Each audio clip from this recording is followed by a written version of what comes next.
आणि मित्रांनो, तुमच्याकडे कुठली पोरगी असेल ना तर माझा मित्र आहे, त्याचा बायोडाटा तुम्हाला डिस्क्रिप्शनमध्ये टाकतो. ह्याच्यासाठी पोरगी पाहिजे ना. हां, तो पैशाने खूप अमीर आहे, त्याच्याकडे खूप सारे हापूस आंबा लागतो दरवर्षीला. 100 झाडं आहेत हापूस आंब्याचे, काजू पण येतात, सगळं भेटणार. फक्त पोरगी पाहिजे नाही, ती फक्त जिवंत पाहिजे नाही, कारण की त्याला स्वयंपाक वगैरे करून देण्यासाठी. हां, बाकी तुम्ही त्याला बघून घेऊ शकता.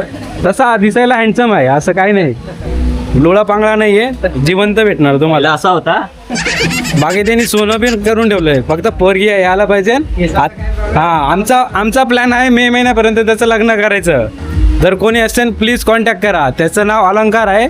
बाकीची काही डिटेल पाहिजे नसेल तुम्हाला, जर दिव्याला हां, दिव्याला त्याचे 4 रूम आहेत, 2 बिल्डिंगमध्ये आणि 2 चाळीमध्ये. तिथे सांगेल राहील, तिथं राहणार. मुलगी म्हणेन तर विरारला जायचं, तिकडे बी शिफ्ट होऊ शकते.